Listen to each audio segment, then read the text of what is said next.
langit wala nang pag-aasawa at wala na ring mag-ama at mag-ina. Wala na. Yes, magkikita tayo. Ito yung asawa mo sa lupa, ito yung anak mo, ito yung nanay mo. Pero wala na yung pangangailangan mo sa kanya at yung pangangailangan niya sa'yo. Wala na yun. Wala na yun.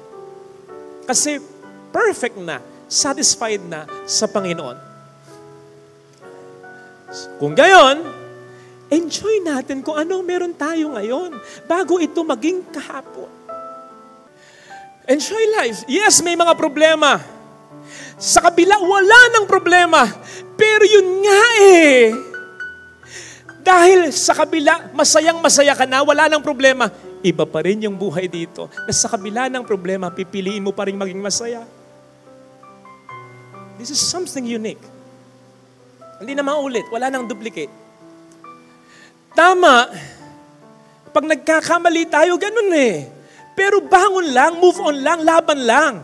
Sa kabilang buhay, hindi ka na kinakailangan mag-struggle sa kabutihan. Mabuti ka na, hindi ka na kinakailangan mag-struggle para maging malaban sa buhay o hindi nag-give up. Kasi wala na dong problema. Wala na dong mga tukso. Kaya nga iba yung dito'y nagpapakabuting tao ka sa kabila ng tukso. Kapag may awayan, di pagkakaunawaan, lalo na sa pamilya, hindi magpatawad. Humingi ng tawad. Pagpag mo lang. Magmahalan. Tama, sa kabilang buhay, wala nang problema sa isa't isa. Hindi ka na ma-hurt pa. Kaya nga unique yung buhay dito. Na sa kabila ng nasasaktan ka, nagmamahal ka pa rin talaga. Tama, sa kabilang buhay, magiging parte tayo ng isang mas malaking pamilya. Pero habang dito tayo sa lupa, sulitin natin ang buhay sa ibinigay ng Diyos sa ating pamilya. May wisdom kung bakit dapat isa lang talaga ang asawa. May wisdom kung bakit ang mga kapatid, ang mga anak, kaunti lang. O kung dumami man, mabibilang mo pa rin sa iyong mga kamay. Bakit? Maikli lamang ang buhay. So dapat yung maikling buhay na yun, isulit mo na sa piling ng iyong mga mahal sa buhay bago ang kabilang buhay. Sige nga. Ilang oras lang tayo nagkikita at nagkakasama-sama. May nagtatrabaho, may nagninegosyo, may nag-aaral, may nanliligaw, magkaka-boyfriend ka, magkaka-girlfriend ka, mag-aasawa ka. Ano na lamang yung moments ninyo together as a family. Tapos kapag magkakasama kayo, text ka lang ng text na parang wala kang pakialam. Tapos kapag kahit kakain, hawak mo pa rin yung cellphone mo, kausap mo siya, hawak mo pa rin yung cellphone mo. Tapos kapag nag-away, nagkakatikisan pa ng mahabang panahon, ano yun? Kami, nagpare at nagmadre, hindi dahil ayaw namin mag-asawa. Kami, nagpare at nagmadre, hindi dahil ayaw namin ng pamilya. Gusto namin. May desire kami dyan. Kaya kami nagpare at nagmadre, para maging sakramento sa inyo. Hindi lang ito ang buhay, may buhay sa kabila. At ganito dapat ang maging buhay natin. Inihahain ang buhay sa Panginoon natin. Pero kami yun. Yun ang sakripisyo namin. Yun ang aming bukasyon. Iba kayo. Nire-remind lamang namin kayo ng kabilang buhay. Pero iba kayo. Hindi nyo kinakailangan magpare, magmadre. May pamilya kayo. Pero ang sinasabi namin, isulit ninyo ang buhay ninyo kasama ng pamilya ninyo. Kasi hindi na may ulit ito. Sa mga magulang, habang maliit pa ang inyong mga anak, yakapin nyo ng yakapin. Kasi kahit sanayin nyo ng yakap yan, ng halik yan, darating ang pagkakataon dahil sa impluwensya ng mga kabarkada at ng makabagong panahon, hindi na yan payayakap sa inyo. Awkward na. Awkward? Pero bakit yumayakap ka ng iba na hindi mo kadugo? Bakit yumayakap ka ng iba na kailan mo lang nakilala? Sinisigurado ko sa iyo na darating ang pagkakataon, kahit patay na ang mga magulang mo, maisip mo, sana nayakap ko sila at sana niyakap nila ako. Kasi yung desire natin para sa ganyan, pagmamahal ng mga magulang, hindi magbabago yan. Kahit may asawa ka na. Lalong-lalo na kapag sinaktan ka pa ng mga taong mas pinrefer mong yakapin at hindi ang iyong ama at ina. Kapatid, sabi natin tayo dumadaan sa buhay na ito. Yes, dadaan lang tayo kasi hindi ito ang tunay nating tahanan. Pero sana, wag yung dumadaan lang. Sa bawat pagdaan natin, sino man ang makapiling, ano man ang maranasan, kumilekta tayo ng mga magagandang karanasan. Sapagkat yun at tanging yun lang ang babaunin natin sa buhay na walang hanggan. Yung tao lamang na nagmamahal talaga sa kapwa niya, lalo na sa kanyang pamilya, ang makapagbibigay ng higit pa sa inaasahan sa kanya, ng higit pa sa kakayanan niya. Ang taong tunay na nagmamahal kahit hindi na kaya, kakayanin pa rin para sa kaniyang pamilya. Sapagkat hindi sasabihin ng isang taong tunay na nagmamahal, hindi ko na problema yan. Hindi ko na responsibilidad yan. Hindi ko na sagutin yan.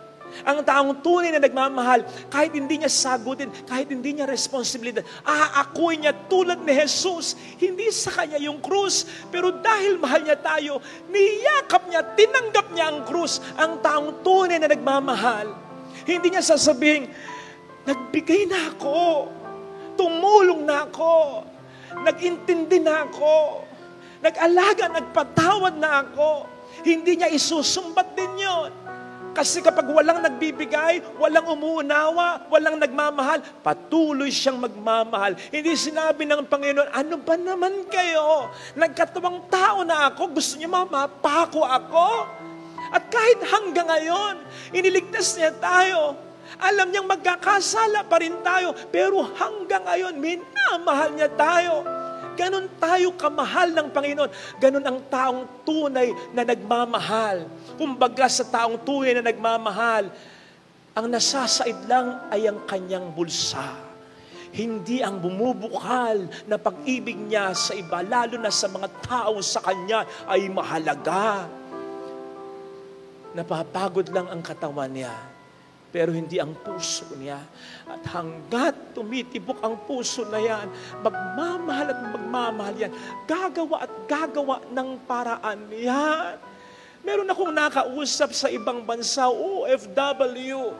Ang laki ng kanyang problema kasi nawalan siya ng trabaho, nakaaway niya yung boss niya. Pero alam niyo ba, yung padala niya sa kanyang pamilya, ganun pa rin, hindi nababawasan. Sabi ko, bakit ganun? Sabi niya, ipon ko na lang, Father, yung pinapadala ko. Bakit hindi mo sabihin sa kanila na mayroong kang problema? Father, ayaw ko silang mag-alala. Isipin nyo nga yun. Ikaw yang nag-iisa. Sila dito yung sama-sama.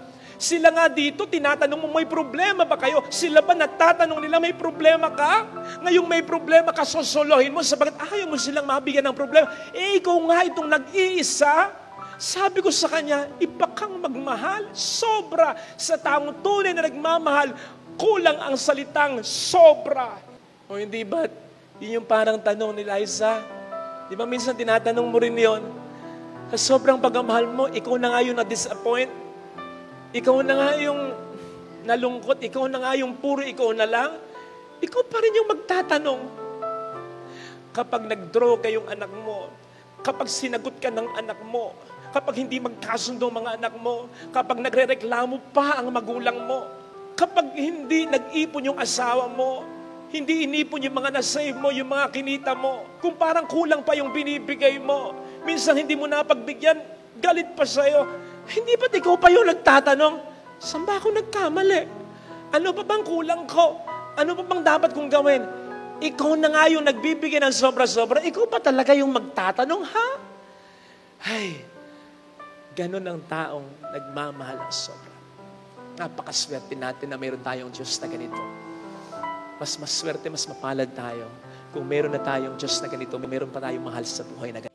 Maliwanag ang sabi ng ating Panginoon, walang lihim na hindi mabubunyag. Na po pwede nating itambal sa isa pang pahayag sa Biblia. Kung ano ang itinanim, yun din ang aanihin. So sa bawat pagtatanim, may ibinabaon kang pagkakasala. And do not expect na kung yung itinanim mo, isa lang din ang anihin mo. Kailan ka man nagtanim ng isang buto, tapos nang tumubo bilang puno at namunga, isang bunga lang ang bunga nito. No, marami. So yung isa, magbubunga ng marami. Ang dami mong tinanim. Bawat pagkakasala mo, nagtatanim ka. So imagine, yung magiging napakalaking epekto nito pagdating ng araw kapag Nabunyag na ang lahat ng ginawa mo. Mga kapatid, tandaan natin, ang sinasabi ng ating Panginoon, katakutan mo, hindi yung kaya ka lang patayin. Ang katakutan mo ay yung pagkatapos kang patayin, ay makapagbubulit pa sa impyerno sa atin. I-paraphrase mo, kaya ibaligtarin mo. Para bang sinasabi ng Panginoon dito, ang i-please mo, huwag yung tao kundi ako. Ang mahalagang opinion na hindi naman yung opinion ng tao sa iyo eh. Kaya side comment lang, ano ngayon kung ganito ka? Ano ngayon kung ganun ka? Ano ngayon kung mayroong kapagkakasalang nangyari sa iyo, kamali ang nangyari sa iyo, hindi mo naman kasalanan? Ano ngayon kung mahirap ka lang? Ano ngayon kung ganyan lang ang itsura narating mo? Basta mabuti ang tao, walang importante kundi ang opinyon ng Diyos sa iyo, kundi ang opinyon ng tao sa iyo. So please God and not man. Besides, kahit naman tayo magkasala, gaano man kantindi o gaano man karami, hindi nagbabago ang kanyang pagtingin sa atin. Unless, paninindigan natin ang pagkakasala natin, ibang usapan yun. Sapagkat bagamat ang Diyos ay Diyos ng mapagmahal, ang Diyos ay Diyos din na makatarungan. Kung napansin po ninyo, yung unang pagbasa, yung mga sinundan niya nung mga nakaraang araw, sinabi doon, yung panahon na hindi ka nahuli sa pagkakasala mo, binibigyan ka ng Diyos ng pagkakataon. Ganun ka kamahal ng Panginoon, pero may hangganan yun. Brothers and sisters, tandaan po natin, ang Diyos ang siyang pinakadakila nating magagamot. So kung dito tayo nagsisimba, tayo dyan ay nagdarasal upang pagalingin tayo ang ating katawan sa anumang karamdaman, sana wag natin kakalimutan na sana'y mapagaling din ng Panginoon ang ating puso, ang ating kaluluwa, ang ating kalooban. At ang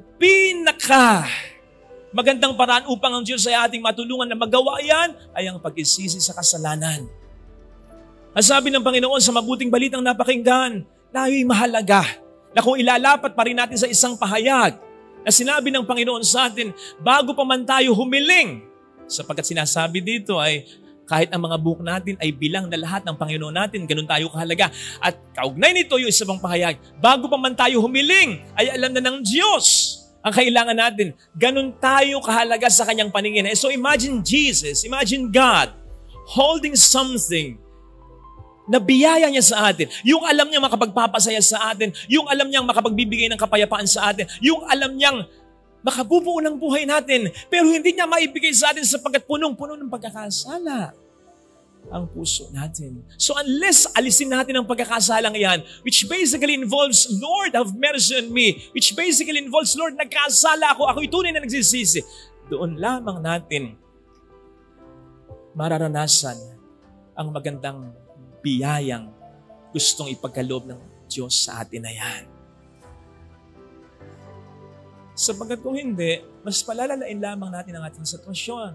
Kasama ng sitwasyon ng mga nakapaligid sa atin. Tandaan po natin, sa tuwing tayo gumagawa ng maganda, hindi lamang tayo ang pinagpapala, kundi ang iba, lalong-lalo na ating pamilya. Pero sa tuwing tayo nagkakasala, hindi lamang tayo, ang sarili natin ang binabaw natin sa pagkakasala, kundi pati na ang mga tao sa atin ay mahalaga. Kaya pwede ba? Magbago na. Hindi man lang para sa iyo, kundi para sa mga taong tunay na nagmamahal sa iyo sapagkat unfair sa kanila na sila ang mas magdala pa ng mga kalukuhan na ginagawa mo. Diyos sana hilingin nating biyaya sa banal na pagdiriwang. Ang pag-unlad, pag-improve ng buhay natin, ng relasyong mga iniingatan natin, maging ng negosyo, maging ng trabaho, madalas ang breakthrough, ang improvement, ang road to fulfillment ay nagsisimula sa mapagkumbabang statement na nagkamali ako. Mali talaga yung sinabi ko. Mali yung desisyon ko. Mali yung ginawa ko. Makapangyarihan po ang mga salitang yan. Sa isang idlap, kaya niyang baguhin ang buhay mo, maging ang mga buhay ng mga taong mahalaga sa iyo. Sa isang idlap, kaya niyang improve ang relasyon mo sa Diyos, pati relasyon mo sa mga tao na mga minamahal mo at nagmamahal sa iyo.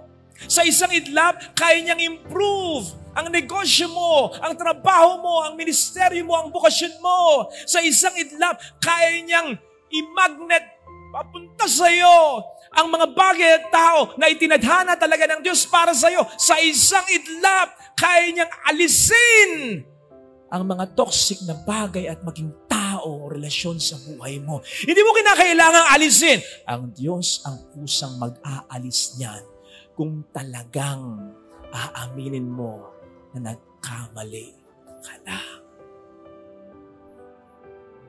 Makapangyarihan yan.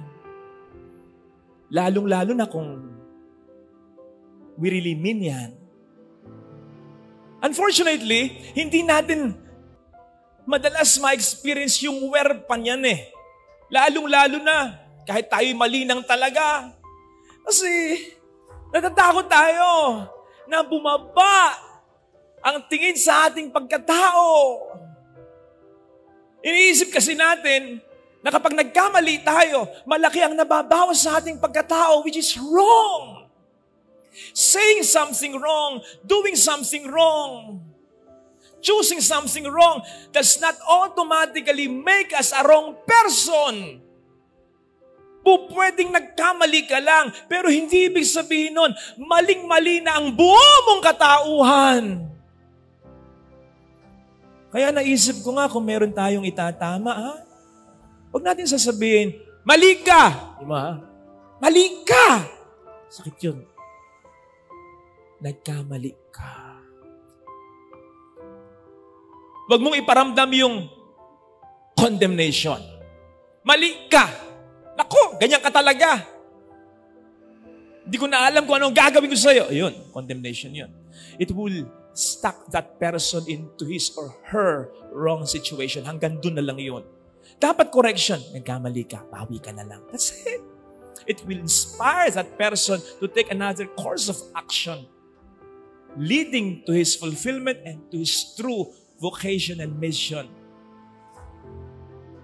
Ngayon, wala mang gumawa sa atin ng ganon. Tayo dapat alam natin, mararamdaman natin kapag mali na tayo. Ano kung isipin ng iba na vindicate sila, tama sila at mali ka? Ano? Hayaan mo sila. Basta ikaw, ang importante, nagising ka at babawi ka. Yun ang importante. Wala namang mawawala sa'yo. Aminin mo pagkakasala mo eh. At wala rin namang maidaragdag sa kanila. Yung isipin nila, tama tayo. Sabi na, napahiya siya. Hayaan mo sila. Ang mahalaga, maituwid mo ang buhay mo. Mas malaki at mas maraming mawawala sa'yo kapag pinantindigan mo ang pagkakamali mo.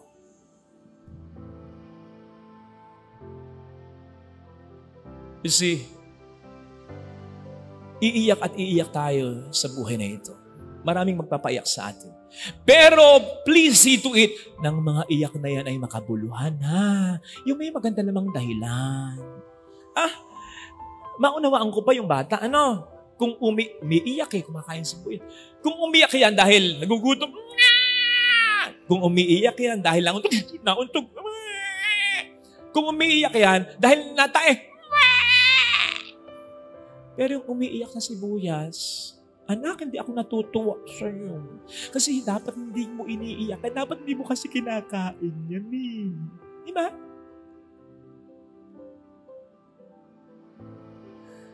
So may mga bagay na hindi dapat tayo iniiyakan na pwedeng hindi naman talaga natin nararanasan kung paiiralin lamang natin ang ating kababaan ng kalooban na aminin na tayo ay mali at dapat ituwid na natin yan.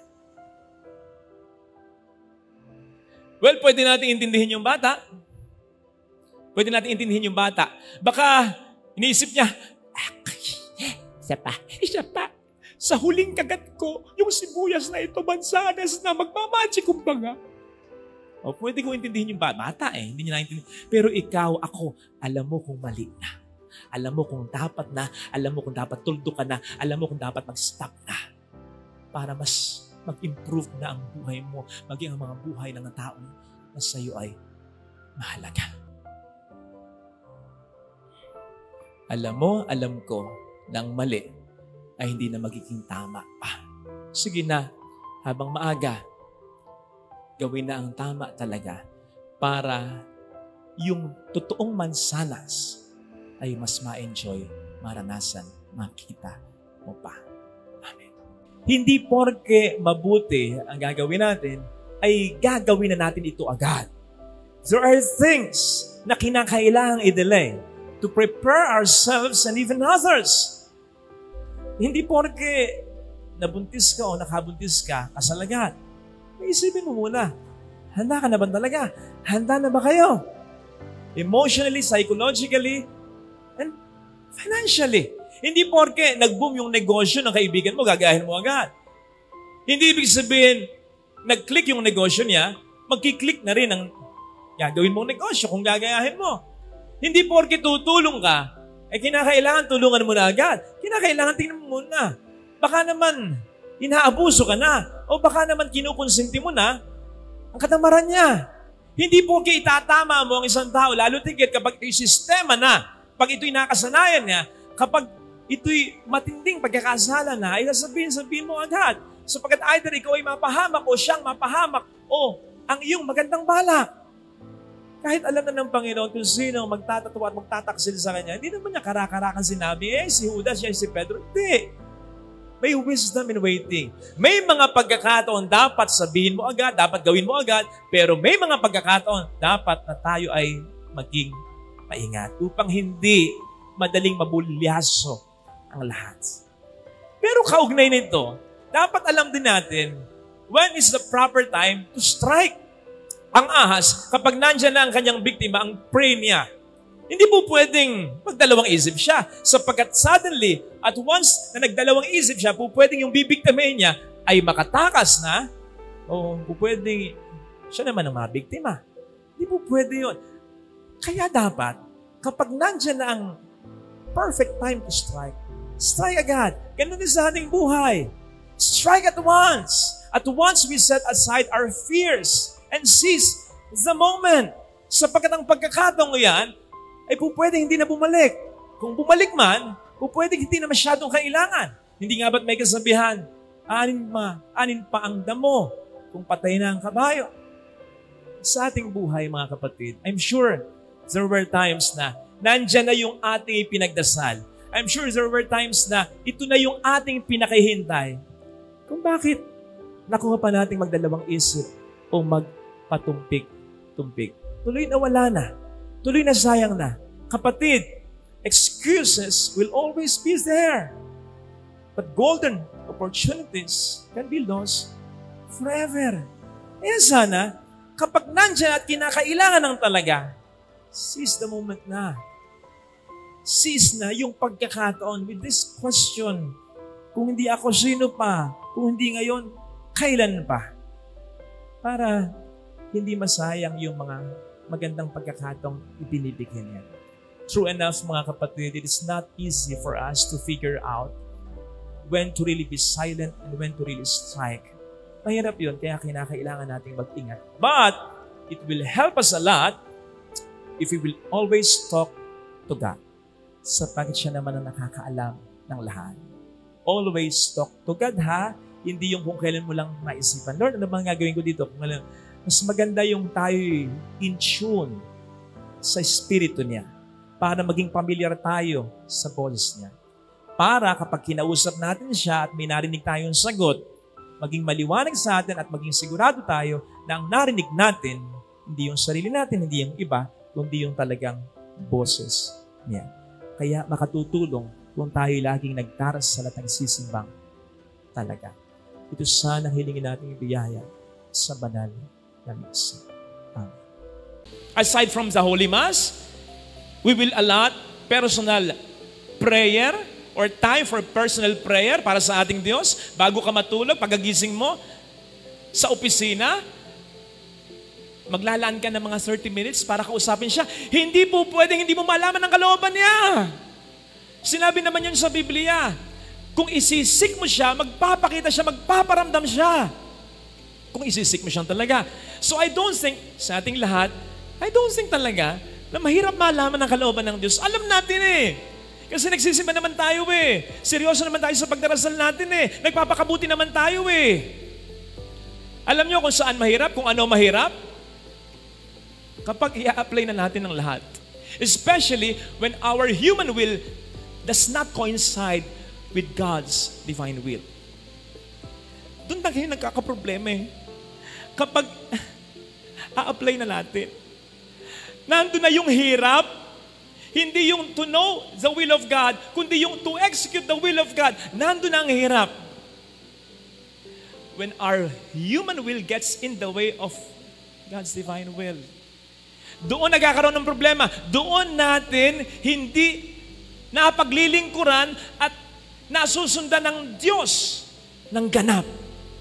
Hindi tayo nakapagpapatawad ng lubos, hindi tayo nakapagbibigay ng lubos, hindi tayo nakatutulong ng lubos, hindi tayo nakapagpapasensya ng lubos, hindi tayo nakapagpapakabuting tao ng lubos. You know, hindi ko alam ha, bagamat ito'y pinagnilayan ko at binasa ko nila rin, yung mga remaining verses, hindi ko alam kung ano ang nangyari kay Jepte. Hindi rin tayo sigurado kung talagang pinatay niya ang anak niya. Pero may pinapahiwatig doon na tinupad niya yung pangako niya. So ang punto ko, hindi ko alam kung ano ang naidagdag nito sa kanya. Hindi ko alam kung humaba pa ang buhay niya dahil sa ginawa niya. Hindi ko alam kung lumawig pa ang kaharian niya dahil sa ginawa niya. Hindi ko alam kung nangamatay pa ang lahat ng mga kakalabanin niya. Hindi ko alam kung ang favor ng Diyos ay mas naramdaman niya. Pero sa pakiwari ko sa aking pagbabasa at pagninilay, parang ganun pa rin naman ang buhay niya. Parang walang nadagdag na significant sa buhay niya. Baka nga nabawasan pa. Bakit? Nawala ang anak niya. Life surely could have been better for him kung nandun buhay ang kanyang anak, di ba? Iba pa rin ang nandyan ng anak, di ba? Gagawin mo ang lahat para sa iyong anak eh. And besides, katulad ng sabi ko kanina, I don't think sa pag-aalay mo, sa pagsusunog mo sa iyong anak, matutuwa si God. No. Pwede mo siyang paglingkuran, pwede mo siyang sundin, hindi sa parang ganyan. So po, pwedeng ganun pa rin ang kanyang buhay ni Jepte hanggang sa mamatay siya. Walang nadagdag, pero pwedeng may nabawas. Sapagkat iba pa rin kung nandyan ang kanyang anak. The same thing with us.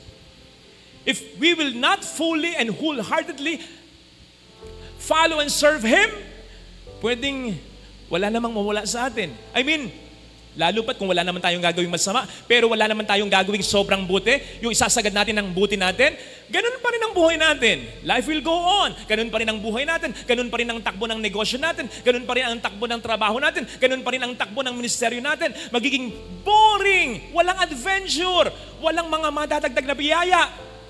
Ganun pa rin. Ganun pa rin. So kung tutuusin, may nawawala. Ano yung nawawala? Kahit ganun pa rin, ang nawawala ay yung mas marami pang mga blessings sana na po pwedeng iparanas ng Diyos sa atin only if we will fully and totally serve and follow Him. Example, may mawawala ba kay Maria kung hindi siya pumayag sa kalooban ng Diyos sa kanya na siya'y magiging ina kapag si Kristo'y magkatawang tao na? Wala!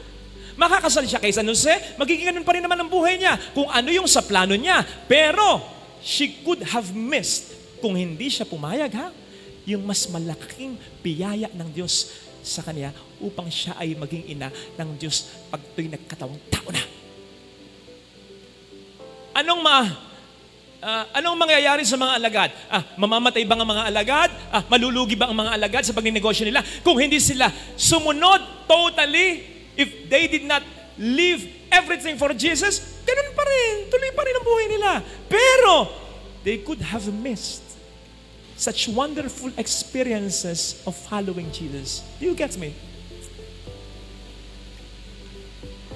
Kaya po pwedeng walang mawala, wala namang mawala, pero walang maraming madadagdag kung kulang tayo sa tiwala. Kasi kapag hindi natin buong buo at ganap na ganap na ibinibigay natin ang pagsunod natin sa Panginoon, gayong alam naman natin, alam ng Panginoon ang makabubuti sa atin noon at magpasa hanggang ngayon at sa mga susunod pang panahon, ito ay pagpapakita ng kakulangan natin ng tiwala sa Panginoon. brothers and sisters, tama na mahirap, to serve God and to obey God fully, wholly, and totally. Pero tandaan po natin, ito ay para sa atin ding mga sarili. Because when we serve and follow God totally, fully, and wholly, He will lead us to the place where we should be, the best place where we should be, to the best people whom we should be, and to the best person He intends us to become or to be. Kaya huwag sana tayong mag-atubili in serving Him and following Him totally. Kahit hindi tayo regular na nananalangin, He will still guide us. He will still bless us. Kaya nga may mga blessing tayong tinatanggap na hindi naman natin hinihingi sa pagdarasal eh. Kaya kahit na hindi tayo nagdarasal, regularly, personally, He will still guide us. He will still bless us. Pero I think, limitado lang. Iba pa rin yung tayo'y nagdarasal. Sapagkat iba pa rin yung kapag binigyan niya tayo ng grasya, alam natin na ito talaga'y galing sa Kanya at hindi dahil sa ating kakayanan lang talaga. Sapagkat more than the blessing that we are asking, ang importante sa Panginoon ay ang karakter natin.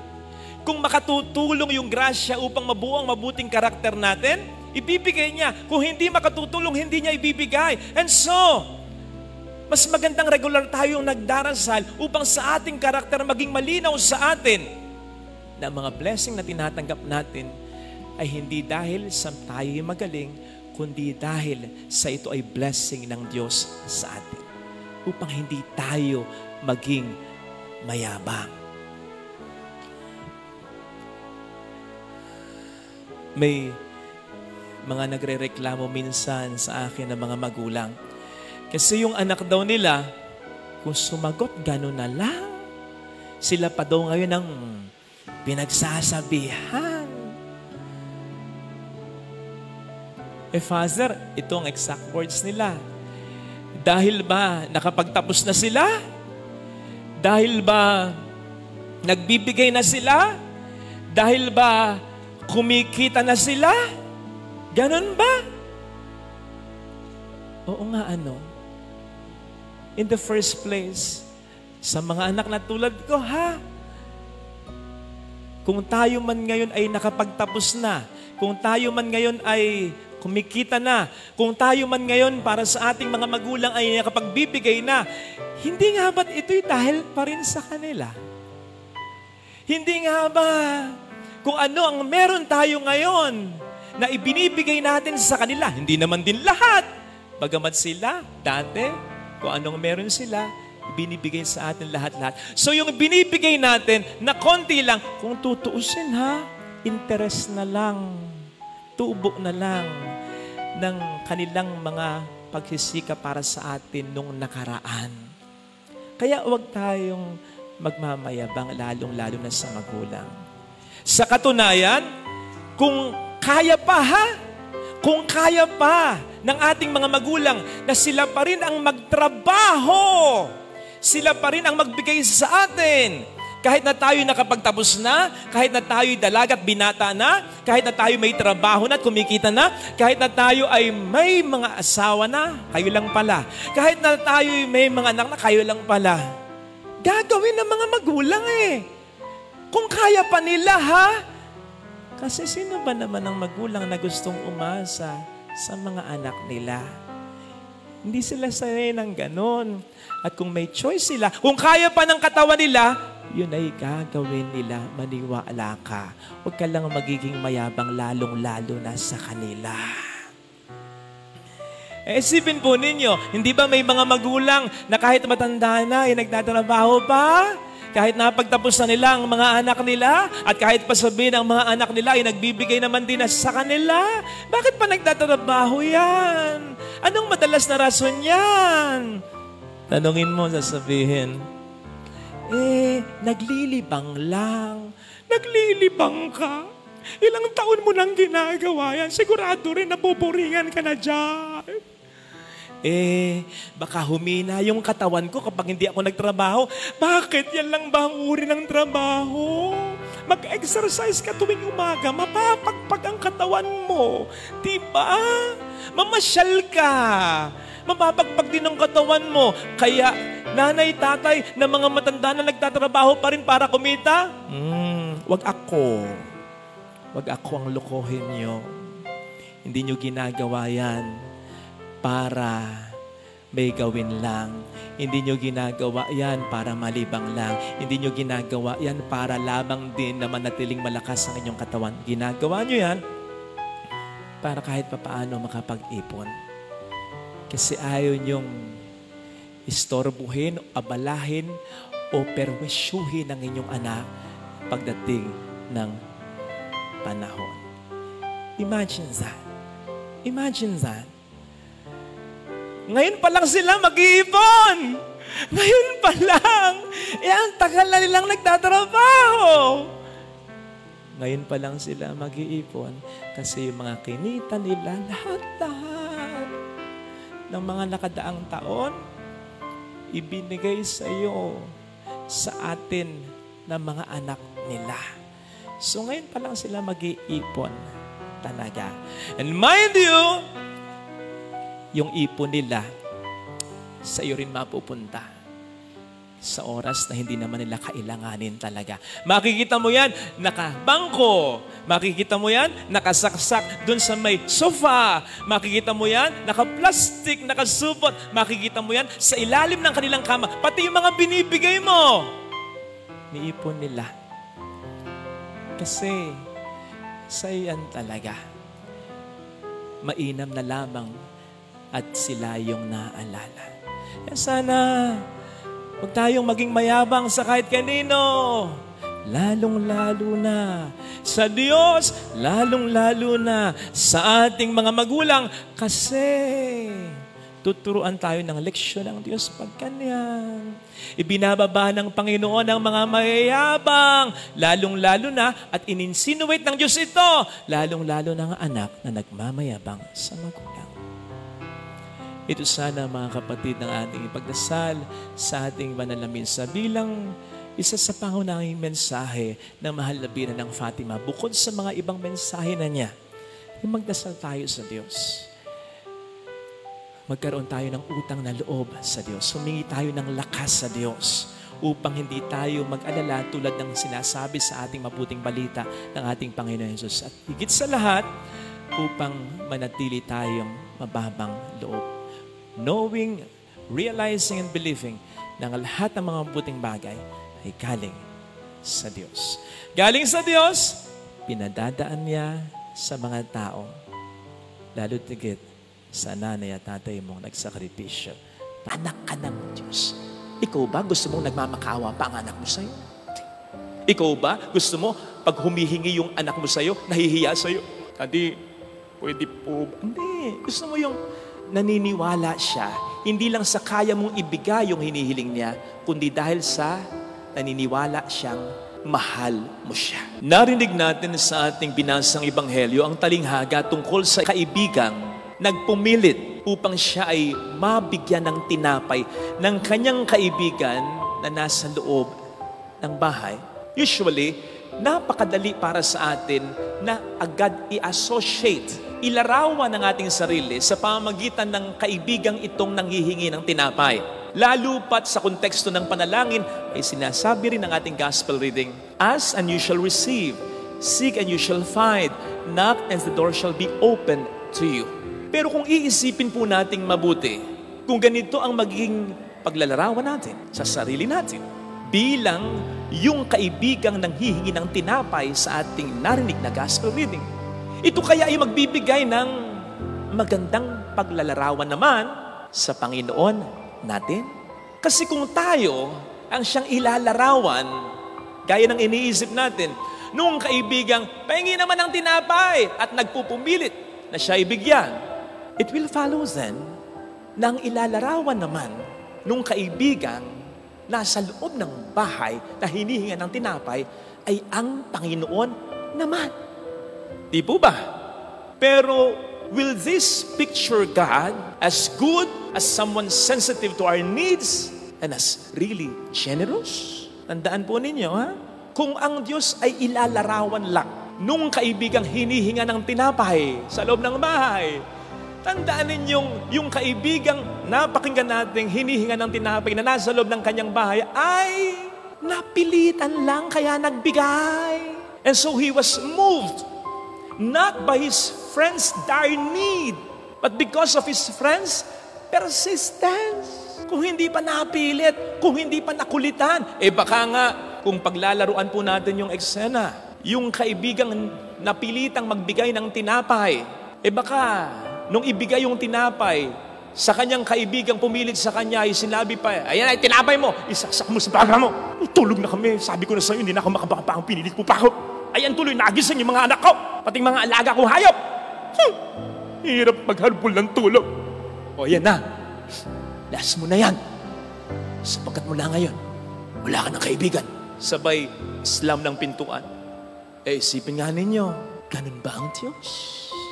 Ang Diyos ba kumikilos? Hindi dahil tayo may matinding pangangailangan, kundi dahil siya'y napipilitan lang na pagkatapos magbigay, baka tayo pa'y pagalitan. Last mo na yan, ang kulit mo. Huwag namang ganyan. Na sa ating paglalarawan, maging maganda ang imahe natin at wala na tayong pakialam sa maging imahe ng Panginoon natin. Imagine being represented by a friend who is persistent, positive, and then allowing God to be represented by a friend who is inconsiderate, negative. Huwag ganon. Para lang yang mga nagpapapicture na walang pakialam sa itsura ng kanilang mga kasamahan. Kaya yung kanilang mga kasama, nagtataka. Alam nung kanilang mga kasama na maganda yung picture nila. Na-check nila. Yun ang style natin. Pag nagpa-picture, tingnan ko nga. Nakakita ng kanyang mga kasama, maganda naman ang kanilang itsura doon sa picture nila na nasa kanyang phone o camera. Kung bakit hindi nito pinopost, hindi nito pinoforward sa kanila para silang makapag-post. Ang hindi nila alam, na-delete na. Bakit? Yung may-ari ng phone, nakita niya, picture niya, pangit ang itsura niya. Kaya nagtataka yung mga kasama. Minsan naman, nagugulat. Ginugulat mo naman yung mga kasama mo sa picture. Kasi, ba't baka ganito ako? Ba't ganito itsura ka? Ba't napaka-blurred ka? Bakit nakatabingi ako? Ba't hindi ako nakatingin sa camera? Nakaw! Kaya pala, ang ganda niya. Ayun, kaya mo pinost. Maganda ka. Kahit pangit sila. Huwag ganun, Mars. Pagiging makasarili yun Huwag lamang ay itsura mo lang ang mahalaga. Pahalagahan mo rin ang itsura nila. Kung ganun lang pala, magpa-picture ka na lang ng solo. Diba? Magsasama ka pa. Picture mo lang pala ang mahalaga.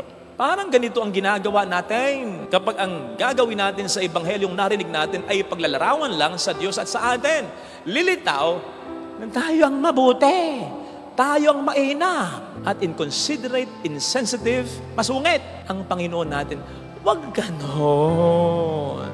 Besides, ang gamit po ng talinghaga ay hindi lang paglalarawan Hindi lamang ito ilalarawan mo, halimbawa, yung mga tauhan sa talinghaga, ilalapat mo sa tunay nating karanasan.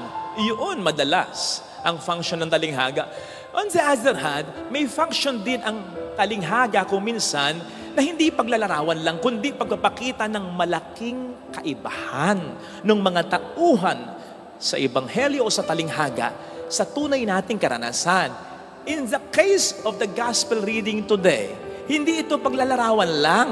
Ito'y pagpapakita rin ng malaking kaibahan, lalong-lalo na ng Diyos, dun sa talinghaga na ating napakinggan. Pinapakita nito na kung yung kaibigan sa Ebanghelyo na nagbigay ng tinapay ay nagbigay dahil napilitan lang, hindi gano'n ang Diyos. Sapagkat hindi napipilitan ng Diyos kapag siya'y tumutulong sa atin. At sino tayo para pilitin siya? Diba? Ipinapakita nito ang kaibahan na kung yung kaibigang nagbigay ng tinapay ay hindi bukal sa kanyang loob ang pagtulong na ginawa niya. Hindi ganon ang Diyos. Iba ang Diyos. Natutuwa ang Diyos kapag tayo napapagpala, nabibiyaan niyang lubos. At ipinapakita nito ang kaibahan na hindi lamang tayo kaibigan ng Diyos, tayo'y mga anak ng Diyos. Kaya mas lalong hindi tayo kayang tiisin ng Diyos. Kaya nga po, kung titingnan natin yung simula ng ating gospel reading, yung karugtong nito ay yung ebanghelyo kahapon. Kung nagsimba po kayo, ang ebanghelyo kahapon ay tungkol sa panalangin itinuro ng ating Panginoon. Ama namin, sumasalangit ka, sambahin. Kung saan pinatawag ni Jesus sa atin ng Diyos na Ama natin. Ama nating natutuwa kapag binibigay ang pangangailangan natin. Ama nating nagbibigay ng pangangailangan natin, in fact, kahit hindi pa natin hilingin.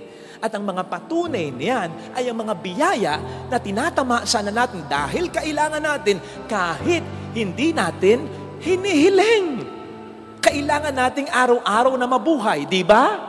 Tuwing gabi ba, bago ka matulog, pinagdarasal mo na kinabukasan sana buhay ka pa? Hindi natin araw-araw, gabi-gabi pinagdarasal yan. Pero araw-araw buhay tayo sapagkat kailangan pa nating mabuhay at kailangan pa tayo ng ating mga mahal sa buhay. Ganun ang Diyos bilang Ama. Ni hindi mo pa iniisip, ni hindi mo pa sinasabi, naiisip, at ibinibigay na niya. Yes, kailangan pa rin nating manalangin. Kailangan pa rin nating kumatok, humanap, at humingi. Kailangan pa rin nating constantly ay manalangin. Pero hindi upang siya ipilitin, kundi upang ang relasyon natin sa Diyos ay mas lalo pang lumalim. Experience will tell us na mas lumalalim ang relasyon natin sa isang tao kapag lagi nating nakakapiling, nakakausap, nakakanig ito. Ganon din ang Diyos. No wonder sa itinuro niyang panalangin, ang sabi sa atin, sabihin ninyo, bigyan mo kami ng aming kakanin araw-araw para araw-araw tumawag tayo sa Kanya. Hindi yung ating papakyawin na, Lord, bigyan mo ako ng pagkain ko, isang buwan ha? Yung pang isang linggo ha? Kailangan pa rin nating humiling upang mas makapag-establish tayo sa tulong ng Diyos ng isang malalim na relasyon sa Panginoon natin. At kapag nagkagayon, ang ating will, ang ating kalooban sa panalangin ay maiko-conform na natin sa kalooban ng Panginoon natin. Kapag na-imbibe na natin yung isang malalim na relasyon sa Panginoon na maituturing talaga natin ang Diyos ay Ama natin.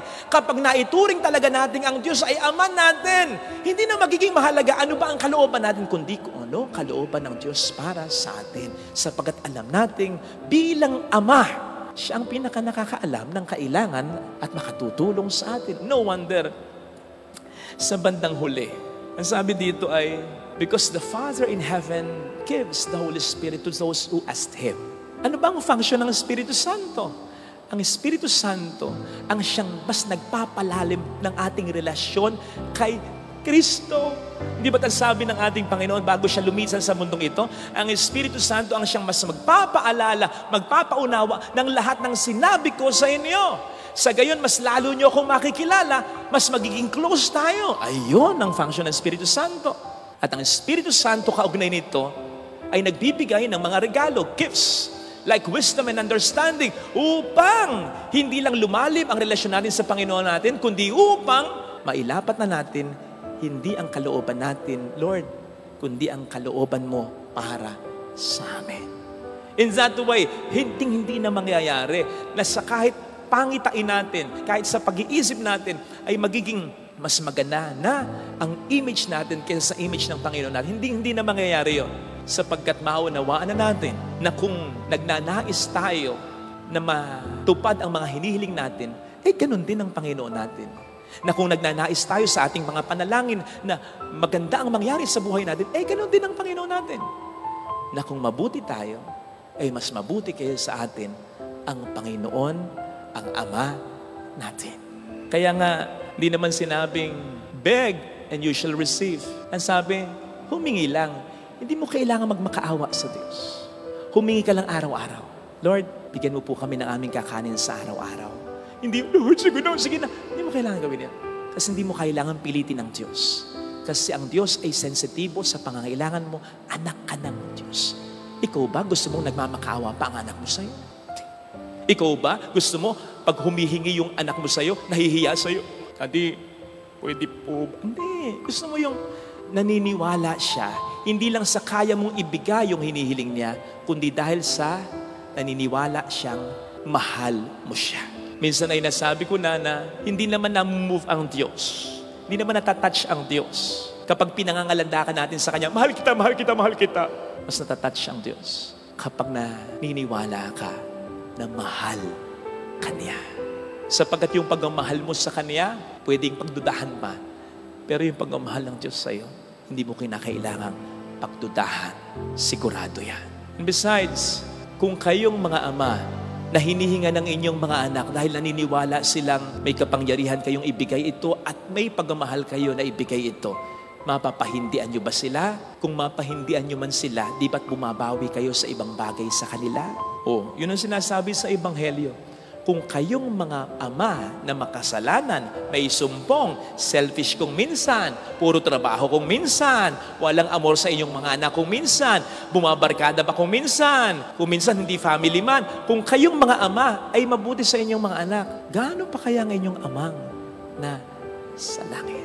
Ito sanang hilingin nating biyaya sa ating panalapagdiriwang upang sa bawat paglapit natin sa Panginoon sa ating panalangin, maniwala tayo na may maganda na agad na nangyayari at may maganda pang mangyayari sa atin. Sapagkat ang tinatawagan natin ay Ama nating nagmamahal sa atin.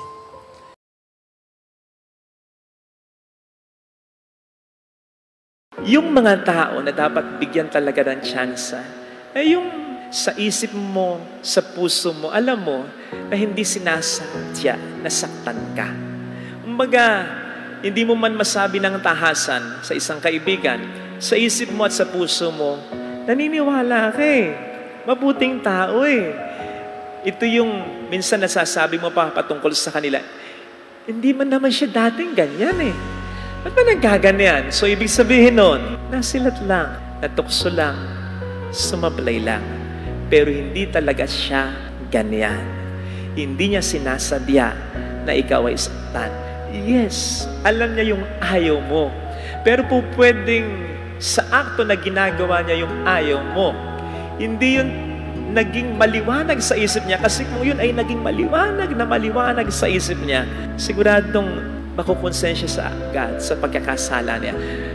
Minsan, di ba, kung iisipin nga po natin, yung mga gumagawa ng masama, hindi naman nila una naiisip na mahuhuli sila Hindi naman nila una naiisip na malalaman mo Hindi. Kasi kung sigurado silang malalaman mo, hindi lang gagawin yun. Nagkataon nalaman mo, ayun, nasaktan ka. Hindi ko bibigyan ng katwiran ng isang pagkakamali, inuulit ko. Pero, pwedeng sa katwiran ngayon, makita mo, hindi niya talaga sinasadyang saktan ka. Kasi kung malalaman niya, at kung sigurado siyang malalaman mo, gagawin yun. Uulitin ko, hindi ko binibigyan ng katwiran ang isang mali. Gusto ko lang na mabigyan ng solusyon ng kasalanan. Lalo tigit ang kasalanan ng mga taong wala naman talaga 100% sa isip at puso nila na tayo ay kanilang saktan. Kasi para sa mga taong ganito, na alam din naman ng Diyos, maging ng Diablo, na kapag binigyan mo ng pagkakataon na hindi sasayangin yung pagkakataong ibibigay mo, sasabihin sa'yo, ibubulong sa'yo ng Diablo, hindi ka niya mahal. Talagang sinaktan ka niya. Talagang ikaw ay binaliwala niya. Papaano kung hindi niya talaga sinasadya na saktan ka? Papaano kung pag binigyan mo siya ng tsansa, patutunayan niya na siya'y karapat-dapat sa bibigay mong tsansa at mas mamahalin ka niya at mas magiging tapat siya na sa'yo talaga? Papaano kung sasayangin mo yan, kung ang demonyo na magpapatigas ng puso mo at isipan mo ay yung pakikinggan? Sana. Sapagkat may mga relasyon na nasasayang dahil sa ganyan.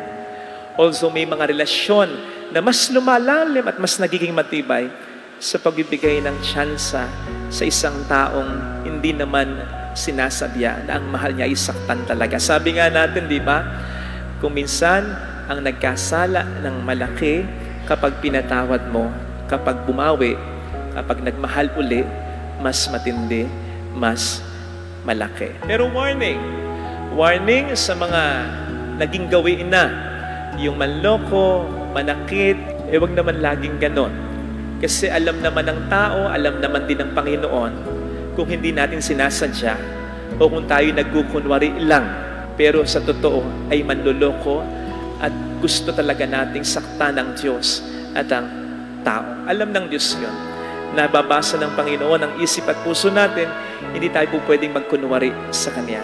Di nga ba't ang sasabihin nga niya sa huli, sa mga taong magmamakaawa sa Kanya, na papasukin sa kalangitan sila. Hindi lahat, sabi niya, nang nagsasabi sa aking Panginoon, Panginoon ay maliligtas. Nakita niyo, 2 beses din yun. Hindi lahat ng nagsasabi sa aking Panginoon, Panginoon ay maliligtas. Kundi yun lamang na nakikinig at nagsasagawa na aking salita. So, kahit sabihin natin sa Panginoon, love you, love you, love you, paulit-ulit. Alam niya kung tayo'y karapat-dapat na bigyan ng chance pa. At alam niya kung niloloko lang natin siyang talaga. Ganon din ang tao, sapagkat maaaring ang pag-ibig ay nakatatanga. Pero nagigising rin yan kapag laging niloloko at sinasaktan. Ang luha ay hindi basta-basta papatak, kung hindi naman para sa isang taong mahalaga. Sasabihin niya sa atin, I was with you in every painful situation of your life. Kasama mo ako sa pag-iyak mo. Naiintindihan ko mga luha mo. Pinapahalagahan ko ito. Alam ko ang dahilan at gumawa ako ng paraan. O tahan na. Tama na pagluha. Nasa langit ka na. Sapagkat dito wala ng kamatayan, wala ng sakit, wala ng dalamhati, wala ng pag-iyak, wala ng pagdurusa. Sapagkat ang mga dating bagay ay bago na. Walang pumatak na luha mo na aking sinayang. Kasi darating at darating, naluluha tayo. Masasaktan tayo, mahirapan tayo. Napakaganda ng sinasabi sa Psalm 56 verse 8. Sabi doon, sabi ni David, habang siya'y naghihirap, habang siya'y maraming problema, you keep track of all my sorrows. Sinusubaybayan mo, alam mo ang paghihirap ko, and you keep my tears in your bottle. Nilalagay mo ang mga luha ko sa botelyang hawak mo. Kung i-interpret natin itong literal, sige nga, why do we keep things? Ano yung tinatago natin? Di ba usually yung mga bagay na sa atin ay mahalaga? Kaya yung luha mo, yung luha ko. He keeps these tears in His bottle. Minamahalaga ng ating Panginoon Jesucristo. These are like dog tags ng mga sundalong inaalis kapag ang sundalo'y namatay sa gera. Sapagkat mahalaga yung dog tags na yon, inasmuch ang sundalo ay namatay dahil sa pagmamahal niya sa bayan niya. Ang luha ay hindi basta-basta papatak, kung hindi naman para sa isang taong mahalaga. Kaya, ang maganda ditong makita natin, that God is very much aware of what we are going through. Hindi siya katulad ng iba nating mga kahit close na kaibigan na kinakailangan mo pang i-explain sa kanya kung bakit ka umiiyak. Kasi the moment na pumatak ang luha mo dahil nagmamahal ka at nasaktan ka para sa minamahal mo, yung mga luhang yan ay para bang magkukorteng mga letra na at bubuo ng mga salita, mababasa na niya ang dahilan ng iyong mga pagluha. After all, ganun din naman, sabi nga ng kasabihang, ang hindi natin mabanggit sa pamamagitan ng salita, dahil ikaw ay bigat na, siguradong babanggitin mo sa pamamagitan ng mga luhang papatak mula sa mga mata mo. And God values that. Hindi siya katulad ng iba na hindi ka mag-explain kung bakit ka umiiyak, hindi ka pipilitin. O yung umiiyak ka man, sasabihin mo sa kanya, dahil kasi ganito, ganun ba? Hanggang doon lang, parang nakichismis lang. Hindi ganun ang Diyos. Gagawa siya ng paraan para sa luha na yan. Ikaw ba? Para sa taong tunay na minamahal mo, lalong-lalo na para sa anak mo, wala kang gagawin kung alam mong mahalaga ang niluluha nito, ang Diyos pa kaya ang manahimik na lang sa ating mga pagluha? Not just that, gagawa siya ng paraan. Again, kung i-interpret natin literal yan, ano ang gagawin niya sa botelyang yan? Sa botelya ng mga luha natin yan, sa palagay ko, pagharap natin sa Kanya, pagpasok natin sa kalangitan, Itong isa sa mga isasalubong niya sa atin. Yung botelya ng mga luha na yan. Na para bang sasabihin niya sa atin while holding that bottle near his heart, I was with you in every painful situation of your life. Kasama mo ako sa pag-iyak mo. Naiintindihan ko mga luha mo. Pinapahalagahan ko ito. Alam ko ang dahilan at gumawa ako ng paraan. I was hugging you. I was guiding you. I was leading you. I was healing you. I was with you. Ngayon, ito na ang botelya ng mga luha mo.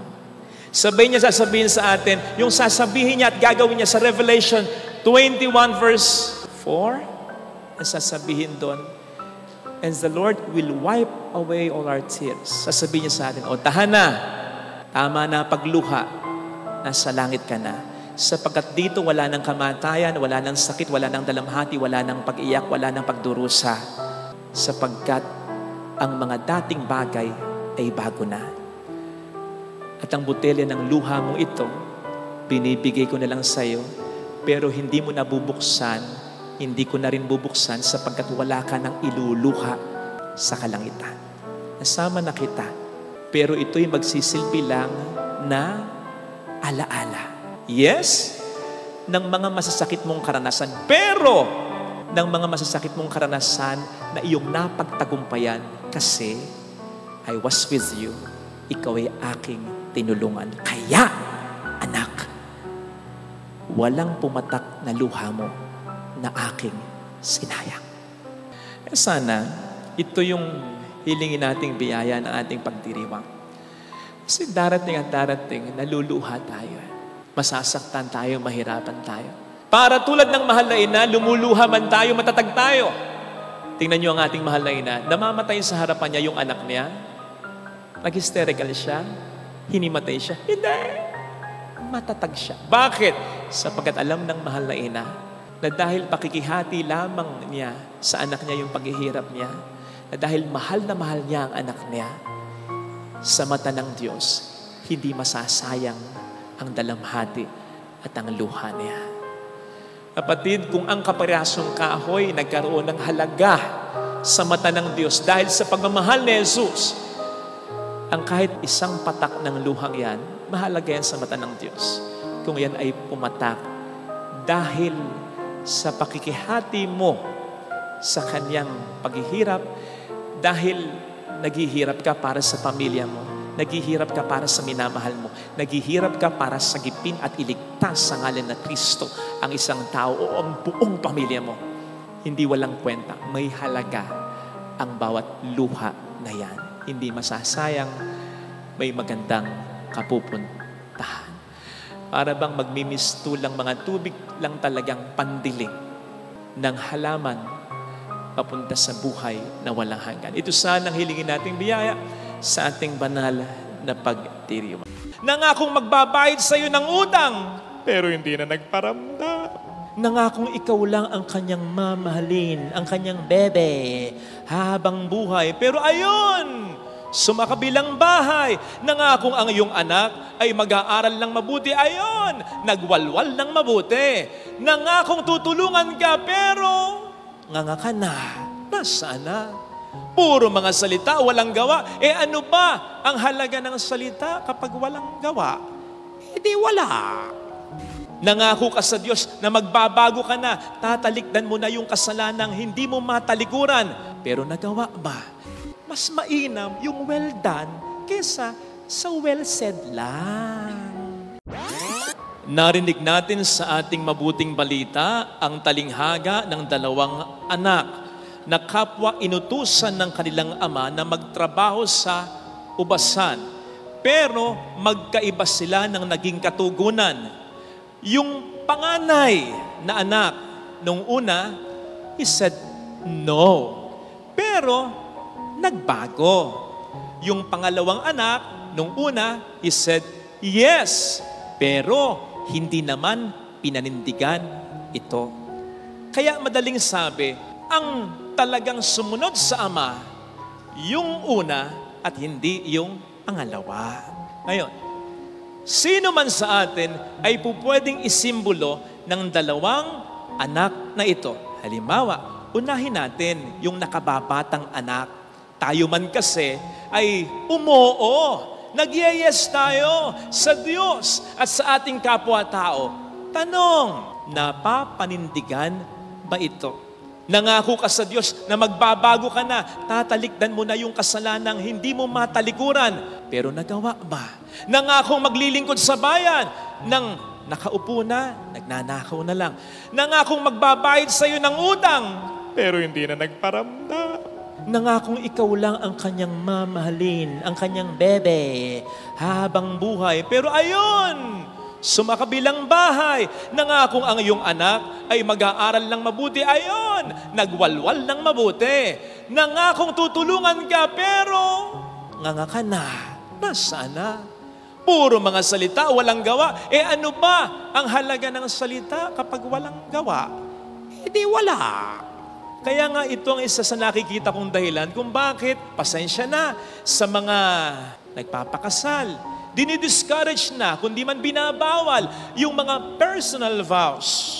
Alam niyo yung personal vows, di ba? Yung ginagawa ng mga couples. Tapos sinasabi nila yung mga sweet messages nila sa isa't isa na naririnig ng madlang people. Yung, nakaka-touch, di ba? Minsan, bawal na. Bakit? Bukod sa yan ay nakasisira ng flow, nakasisira ng liturhiya, nakasisira ng totoong essence at meaning ng kasal. Bukod dyan, yung church vows, okay na.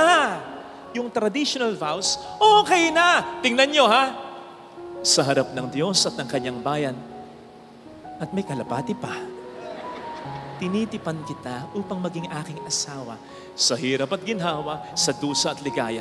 Ikaw lamang ang aking iibigin at itatanging karugtong ng aking buhay, ngayon at kailanman. O diba? Pati kalapati kinilig. Okay na yan eh. In fact, yung I do nyo lang, okay na.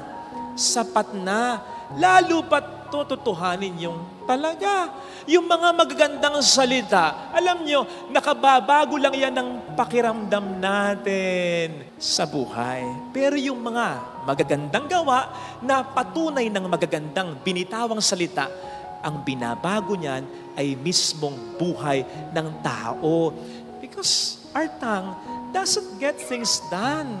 Mas mainam yung well done kesa sa well said lang. Ay, ang tip ko, maisingit ko lang sa sermon ko. Kung gusto niyo yung traditional vows na yan ay maging heartfelt, maging parang personal vows ang datingan. Suggestion ko lang ha, kabisaduhin niyo. Weeks before your marriage, hingin ninyo, bibigay naman sa inyo. Maikli lang naman kakabisaduhin mo. Kung hindi mo makabisa, may makalimutan ka, ipoprovide naman ng pari sa'yo. Sa araw ng kasal ninyo, ididikta naman niya yan kung makalimutan mo. Pero maganda, suggestion lang kung kakabisaduhin mo. Weeks before your marriage. At habang kinakabisa mo, pinagdadasalan mo, ini-internalize mo, sa hirap at kinhawa, sa dusa at ligaya, ay sinasabi ko sa iyo, sa araw ng kasal ninyo, magiging maganda ang delivery mo. Bakit? Una, hindi ka natitingin sa pare o sa libro. Ang awkward nun. Tinitipan kita, pang maging aking asawa, titingin ka na sa mga mata ng mahal mo. Sa gayon, mafe-feel mo yung mga salitang bibitawan mo, hindi na manggagaling sa bibig mo, kundi sa puso mo. Try mo. Ganda niya. Kaya lang mas maganda talaga kung hindi hanggang salita, kung gagawin mong talaga. That is why, kung minsan, pag nagkakasal ako at puro picture lang, sinasuggest ko, video nyo, para may audio. Para pag nagloko, pakita mo, parinig mo, at lagyan mo ng caption, pasumpa-sumpa ka pa. Kaya wag paasa. Kala mo lang ganun yon. Pero sa iba, buhay at kamatayan yon. Nasanay na ang mga magulang mong nandiyan ka. Anak hindi ka conscious sa pagmamahal na binibigay nila sa'yo. Nung batang-bata, nasa sinapupunan ka pa lang. Kaya mas malalim ang pagmamahal ng mga magulang mo sa'yo kaysa sa pagmamahal mo sa kanila. Kasi yung bawat minuto, bawat oras na nandyan ka, simula pa lang na nasa sinapupunan ka, tinreasure na nila. Kaya pagmasdan mo ang kanilang magiging reaksyon kung mag-abroad ka, pari ka, magmamadri ka, hihiwalay ka ng bahay ninyo, lalo na pag mag-aasawa ka.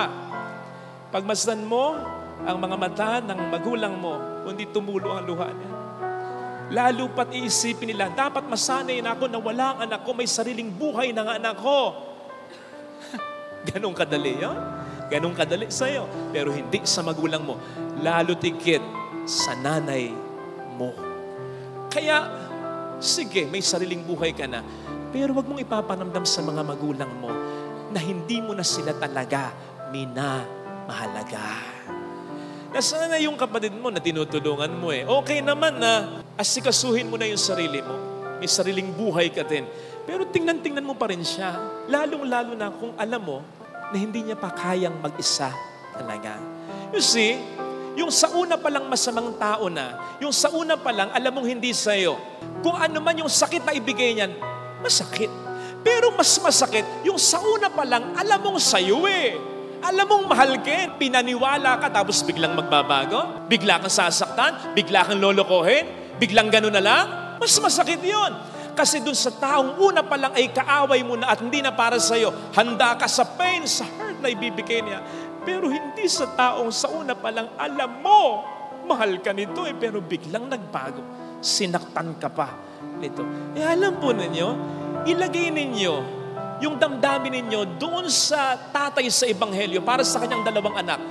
Sinisigurado ko sa inyo, nasaktan siya nang alukin niya yung panganay at humindi sa kanya. Pero nagbago naman, di ba?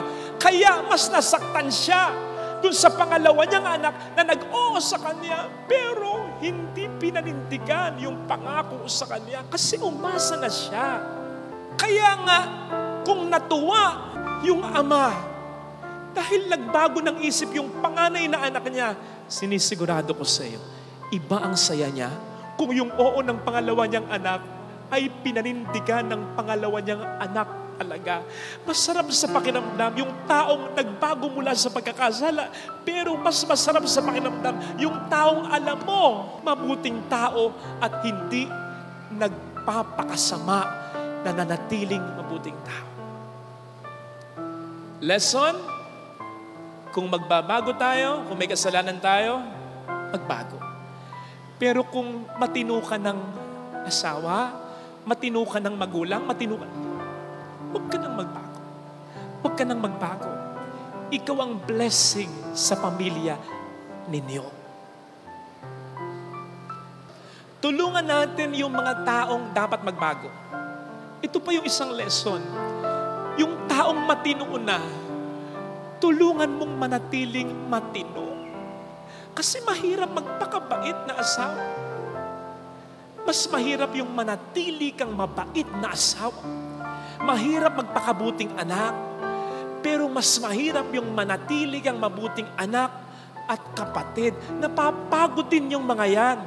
Nahihirapan din yung natutokso rin yung mga yan. May sariling buhay din yung mga yan. Kaya encourage them, be proud of them. Kapag may narinig ka, kumpare ninyong nagloko, yung asawa mo, alam mong faithful sa'yo, ano ba naman yung, salamat ha? Salamat, hindi ka ganun. Yung meron kang kumare, yung anak pasakit ulo. Alam niya ng anak mo, nagkatinginan kayo. Ano ba naman yung, thank you anak. Salamat sa pagpapakatino mo. Encourage them. At sana, lalong-lalo na sa pamilya natin. Kasi may mga kakilala ko, nagloko yung tatay. Aba, yung amor ng mga anak, mas nandun sa tatay, hindi sa nanay. Matuwa kang nagbago yung tatay mo, pero iparamdam mo sa nanay mo. Ganun na lang, mas proud ka sa kanya kasi matino siya. Yung isa mong anak, nagloko, napatawad mo, nagbago. Okay yun. Pero, iparamdam mo dun sa anak mo, hindi nagloloko, na mas proud ka dito. Kasi walang sinasayang na pagkakataon at hindi ka sinasaktan. Come on, mga kapatid. Pahalagahan natin yung mga taong tumutulong sa atin sa huli. Yung mga taong nagbabago sa huli. Pero wag mong kakalimutan, yung sa una pa lang, tinutulungan ka na. Yung sa una pa lang, mabuti na hanggang sa huli. Bibihira yung mga taong ganyan. Ang pangkaraniwan, nagkasala, nagbago. Pero yung mula una hanggang huli, hindi nagbabago, nagpapakatino para sa'yo. Iba yan. Blessing ng pamilya yan. Ito sana ang hiling nating biyaya sa ating banal na pagdiriwang.